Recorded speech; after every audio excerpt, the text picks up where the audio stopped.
So today it's been announced that Tyson Fury versus Tom Schwarz will be shown on BT Sport box office in the UK and in Ireland on pay-per-view. Now, I've gone onto Twitter, gone onto Facebook, had a look at, what people are saying about this, and the majority of people are not at all happy with this, and they feel that this fight is not pay-per-view worthy. And I would have to agree with them. I don't think Tom Schwarz versus Tyson Fury is pay-per-view worthy. Standard BT, definitely. No problem with that. Standard BT Sport for subscription, all that jazz, no problem. Pay-per-view, definitely not. It's already on at, a less than sociable time in the UK and in Ireland. So for us having to pay for it, as well as the fact that we all kind of know what's going to happen in this fight, we're not expecting that much. Tom Schwarz, the only real name, I think I've said it in previous videos, is Senad Gashi, and it was a disqualification victory. And I haven't seen the fight myself personally, but I've heard a lot of people say that they weren't impressed with Tom Schwarz in that fight and that this is going to be a walk in the park for Tyson Fury. Now, as I said, a lot of people are saying that, it's not a competitive fight. Why is this being shown on pay-per-view? And, in the interest of fairness, I want to point out that in the UK and in the US, but I've seen it happen in the UK more so over the years, a lot of fights have been put on pay-per-view that, let's face facts, really shouldn't have. And it's not just been Frank Warren. Frank Warren is guilty of it as well, but Eddie Hearn's done the same.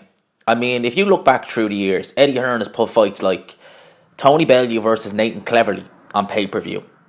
Okay? And if you look at where them two fighters who were on a pay-per-view, if you look at where they were in the next two fights, they were both on Sky undercards. Okay?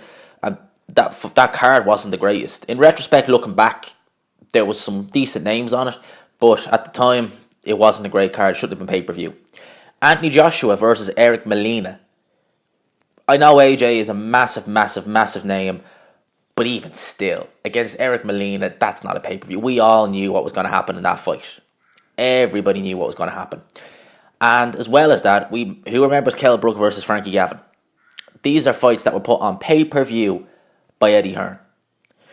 Fights like Joseph Parker, Dylan White, should they be pay-per-view? Definitely. It was a good fight. It was a great card. Fights like, Anthony Joshua versus Andy Ruiz. I've seen a few people say it shouldn't be pay-per-view.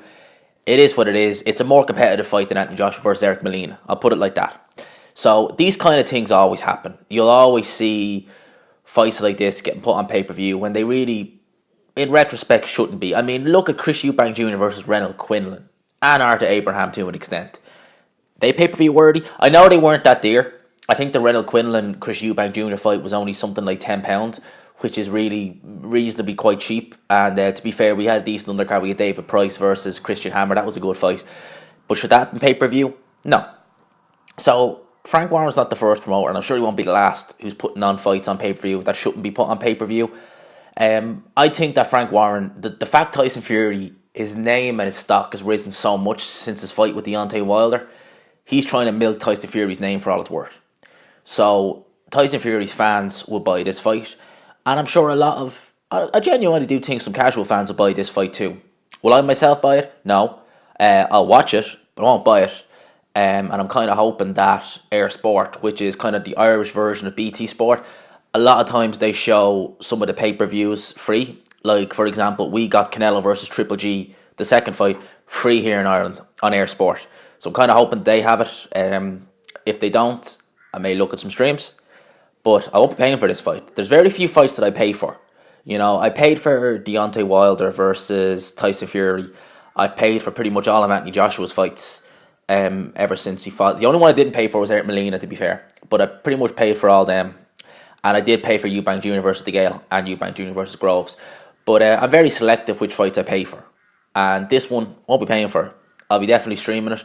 I'll still be watching it, don't get me wrong. I'll definitely stay up and watch this fight just to see how Fury looks, because I expect to see a sharper Tyson Fury than we did against Deontay Wilder, even though he looked quite good in that fight. I think the added time he's had to kind of rehabilitate himself will help him. So I'll be looking forward to seeing what Fury looks like. But in terms of paying for this fight, no. But I'm not surprised at the end of the day, because as I said, Fury's name, Frank Warren's trying to cash in on the name Tyson Fury and, what he's built for himself from his last fight. So in one aspect, I can see why he's done it. But at the same time, putting Fury versus Schwarz on pay-per-view, I don't really see a point in it. But I'm not Frank Warren. I don't know what goes on, in Queensbury. I don't know what Bob Arum is saying to Frank Warren either. So we'll leave it at that. Let me know what you guys think down below. Like the video if you like it. Let me know what you guys think. Subscribe if you're new. And as always, I will talk to you after.